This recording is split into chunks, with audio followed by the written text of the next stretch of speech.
Salam, xoş gördük sizləri. Bugünkü mövzumuz buludluq və atmosfer yağıntıları mövzusu olacaq. İlk növbədə baxaq görək bulud nədir və buludun yaranmasının səbəbləri nədir? Bulud havada olan su buxarının və buz kristallarının toplusuna deyilir. Buludun yaranmasının əsas səbəbi günəş yer səthini qızdırır. Yer səthindən ayrılmış isti hava yüngül olduğu üçün yuxarıya doğru qalxır. Yuxarıda isə hava soyuq olduğuna görə soyuq havanın təsiri ilə həmin su buxarı, yəni kondensasiya olunan su buxarı, yuxarıya qalxan su buxarı sıxlaşır. Və bu nəticəsində bulud əmələ gəlir. Buludluğu təyin etmək üçün göcələri də təyin etmək olur, cihazla da təyin etmək olur. Buludluğu nefroskop adlı cihaz vasitəsilə ölçmək olur. Sinoptik xəritələrdə buludluq bu cür təsvir olunur. Buludluq 10 ballıq şkala və yaxud da 100% göstərici ilə qiymətləndirilir. Misal üçün, baxırıq bura. Dairənin içərisi tamamilə boşdur. Bu, buludluq 0 bal deməkdir və yaxud da 0%dir. Səmanın az hissəsi buludluğa örtülməsi, yəni 1/4 hissəsi. Bu 25% buludluq deməkdir və yaxud da balla 2,5 bal buludluq deməkdir. Və əgər dairənin içərisi yarısı dolu, yarısı boş olarsa, bu səmanın yarısının buludla örtülməsi deməkdir. Yəni 50% buludluq və yaxud da bal şkalası ilə 5 ballıq buludluq qiymətləndirə bilərik. Əgər dairənin içərisi tam dolu olarsa, səmanın tam buludla örtülməsi deməkdir. Bu da 100% və bal şkalası ilə isə 10 ballıq şkala ilə təyin olunur. Daha sonra keçdik buludların növlərinə. Buludlar hündürlüyünə, qalınlığına və formalarına görə 3 qrupa ayrılır. Laylı buludlar, topa buludlar və lələkvari buludlar. İlk növbədə laylı buludlar haqqında danışaq. Laylı buludlar dedikdə yer səthinə ən yaxın yaranan buludlardır bu laylı buludlar. Hündürlükləri əsasən laylı buludların qeyd edək bura. 2 kilometr hündürlüyədək yaranır. Bu buludlar mülayim havanın tədricən yuxarı qalxması nəticəsində əmələ gəlir. Əsasən yağıntısı qar və yağış şəklində olur və baş verdiyi fəsillər qış və qışa yaxın olanlar belə düşünün. Yazın əvvəli və payızın sonu. Qışın ətrafında fırlanır da, yəni. Payızın sonunda yaranır. Və yağıntılar da qar və yağış şəklində düşür. Bu buludlar əsasən yaranarkən səmanı tam şəkildə örtmə qabiliyyətinə malikdir və yer səthinə ən yaxın hündürlükdə yaranır. İkinci buludumuz 2-6 kilometr hündürlükdə yaranan topa buludlardır.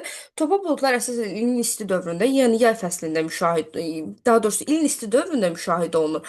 Bu buludların yaranmasının səbəbi isti havanın sürətlə yuxarı qalxması nəticəsində əmələ gəlir. Və bu buludlardan ən çox yağış, leysan, dolu, şimşək hadisələri buradan baş verir və isti ərazilərdə müşahidə olunur. Hansı fəsildə desək, ilin isti dövrü yazda, yayın sonu və payızın əvvəli. Yayın sonu və payızın əvvəli. Yəni yayı çıxmamış da yayın ətrafında, payızın əvvəli. Burada isə qışda, burada payızın sonu, sonra qış, sonra isə yazın əvvəli, yəni bir-birinin ardınca. Burada da yayın sonu, payızın əvvəli, yəni yayın ətrafında birində fırlanırlar. Növbəti buludumuz isə gəlir lələkvari buludlardır. Lələkvari buludlar əsasən ən hündürdə yaranan buludlardır. İlk növbədə onu deyək. 6-10 kilometr hündürlükdə yaranır bu buludlar. Bu buludların yaranması üçün yay fəslində olur və hava mənfi temperatur şəraitində düşməlidir. Yayda havanın temperaturu mənfi temperatura düşdükdə kiçik buz kristallarından ibarət belə bir buludlar yaranır. Və bunlar əsasən aydın hava şəraitində yaranır. Özləri də yağıntı vermirlər. Bu buludların hündürlüyə görə növləri oldu. Daha sonra keçdik növbəti dərsimizə. Növbəti dərsimiz deməli atmosfer yağıntıları olacaq. Atmosfer yağıntıları nədir? Havadan və yaxud da havadan asılı vəziyyətdə yağıntılarımız var. Bir də buluddan düşən yağıntılarımız var. Ümumiyyətlə atmosferdən yer səthinə yağış və ya buz halında gəlib düşən suya biz atmosfer yağıntıları deyirik. Atmosfer yağıntılarının enliklər üzrə və yaxud da yəni yer səthində qeyri-bərabər şəkildə paylanır. Bunun əsas səbəbləri nədir? Misal üçün, havanın enən və qalxan hərəkətləri var ki, enən hava, e, enən hava yağıntı vermir, az yazıram. Qalxan hava isə yağıntı verir. Çünki hava yuxarıya doğru qalxır və doyur. Ona görə. Daha sonra havanın enən və qalxan hərəkəti təsir edir. Sonra yüksək təzyiq, alçaq təzyiq təsir edir. Yüksək təzyiq zonasında yağıntı azdır. Alçaq təzyiq zonasında isə yağıntı çox olur. Çünki alçaq təzyiqdə biz demişik qalxan havadır. Qalxan havada yuxarıya doğru qalxdığına görə doyur. Sonra coğrafi mövqe amili təsir edir. Coğrafi mövqe. Misal üçün, bu nə deməkdir? E, Dəniz sahili isə, yəni o kənara çıxış olan hissələrdə yağıntı çox olur. Materiklərin daxili zonalarına getdikcə isə yağıntı azalır. Daxili zona. Yağıntı azalır. Yəni kontinentallıq artır deməkdir. Sonra okean cəryanları təsir edir. Cəryanların da iki növü var. İsti cəryanlar, soyuq cəryanlar. İsti cəryanlar yağıntı verir. Çox yazıram. Ee, Amma soyuq cəryanlar isə yağıntı vermir. Yəni az yazıram yağıntısı. Daha sonra relyef amili təsir eləyir. Relyef. Misal üçün, dağın yamacı, okeana baxan yamacında yağıntı çoxdur. Çünki okeandan gələn rütubətli sahə, bura tutalım okeandır. Okeandan gələn rütubətli hava kütləsi dağa toqquşur və dağın ətəyinə yağıntı verir. Əks yamacında isə yağıntı azdır. Yəni relyef amili də mühüm rol oynayır. Və s. Bu kimi amillər yağıntıların paylanmasına təsir göstərir. İndi yağıntıların enliklər üzrə yayılmasına baxaq. Misal üçün, ekvatorial enliklərdə yağıntıların miqdarı ən çox ekvatorial enliklərdədir. 2000-3000 mm yağıntı düşür bura. 2000-3000 mm. Tropiklərdə yağıntı az düşür. 300-500 mm-dir ki, hələ bunların materik daxili hissələrində lap azdır. 50 mm, 100 mm-dən az olan yerlər var. Daha sonra mülayim enliklərə nisbətən yenə çox düşür. 500 min millimetr yağıntı düşür. 1500 də ola bilər. Və qütbyanı enliklərdə yağıntı yenidən azdır. 100-200 mm düşür. Hələ Antarktiddən daxil rayonlarında daha az düşür. 50 mm-dən də az düşə bilir. Yağıntılar millimetrlə ifadə olunur vahid olaraq. Yağıntıları ölçən cihaz isə pluviometr və yaxud da yağış ölçən cihazı vasitəsilə təyin olunur. Yağıntılar yer səthinə iki cür düşür. Bu şəklə baxaq, sonra digərinə baxarıq.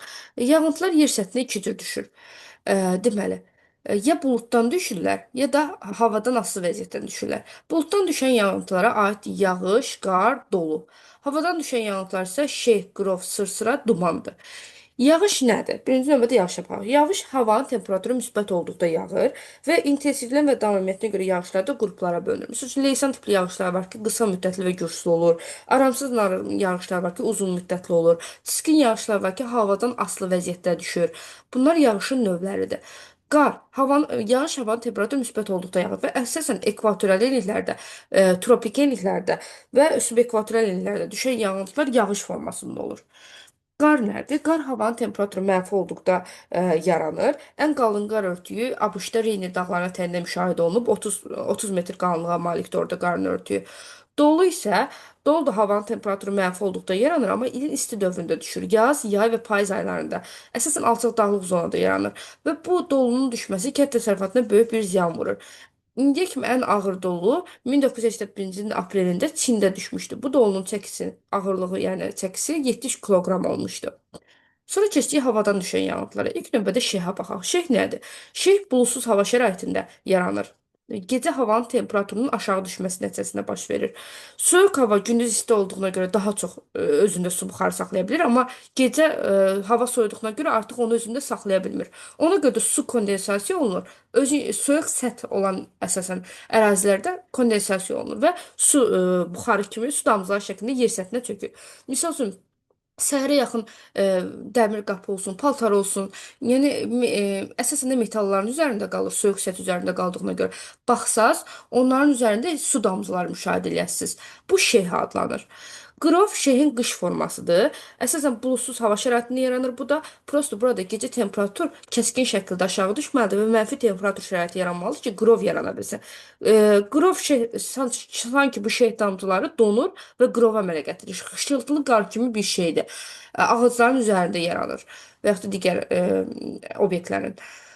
Sırsıra. Sırsıra da uzun sürən şaxtalı qış nəticəsində havadakı su buxarının sublimasiyaya uğraması nəticəsində yaranır.